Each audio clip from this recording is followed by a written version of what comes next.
teach you how to think correctly. The largest gap between successful and unsuccessful people in life is the thinking gap. I'm not talking about being smart. I'm not talking about an IQ. I'm talking about how you think, how I think. Successful people think differently than unsuccessful people. Wise thinking leads to right living. Stupid thinking leads to wrong living. If you want to have a fulfilled life, you have to fill your mind correctly.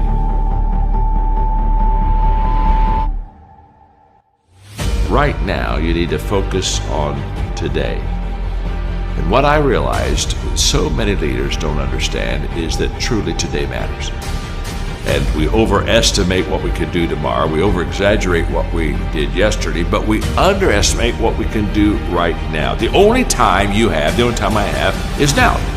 So the question for all of us is, what am I doing with now? The great leaders, they're present in the moment, and because of that, they maximize the moment. So if you're tempted to take that faraway glance, well, glance. But get right back to the present moment. Because today you're preparing to make tomorrow a success.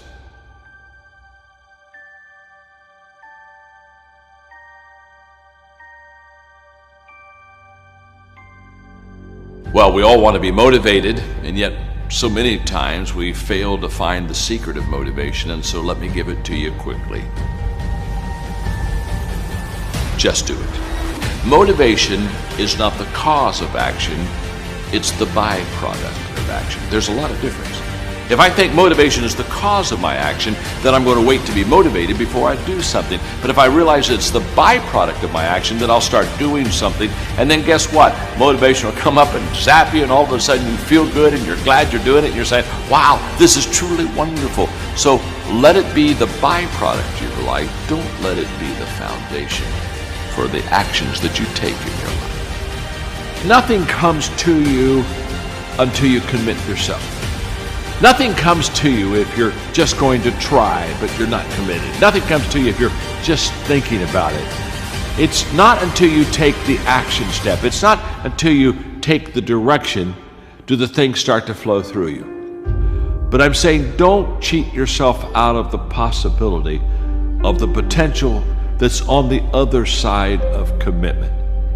Stay with it long enough to find out if there's any fruit in it. You can do goal setting with a pencil, but you have to do goal getting with your legs. You got to take action. And it's the action that separates us. The greatest gap in this world is the gap between knowing and doing. Knowing is goal setting. Doing, now that's goal achieving. People that are knowledgeable about habits say that it takes 30 days for a habit to become a habit. Now, habits can be good and habits can be bad. So over a period of time, you can either be developing habits that are going to help you, or you can be developing habits that are going to hurt you. People that grow develop habits that help them.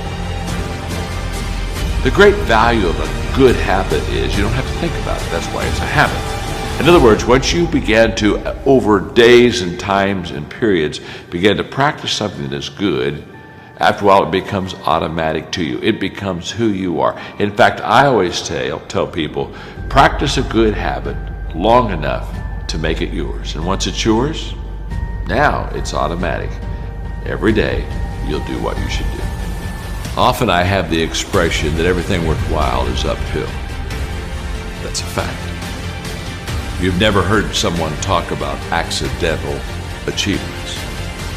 You've never heard someone that got to the top of the mountain and somebody asked them, how did you get there? Kind of look confused and say, I have no idea.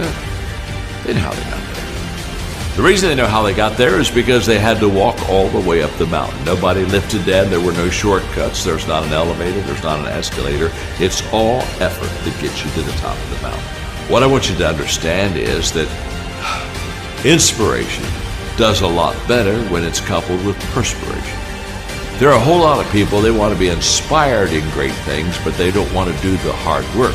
to achieve those great things. It's not either or, it's both and. So I really trust today that you will just kind of roll up your sleeves, look at something you haven't tackled for a while, dive in. You'll be amazed that once after you do the work, you get inspired. Don't wait to get inspired before you do the work.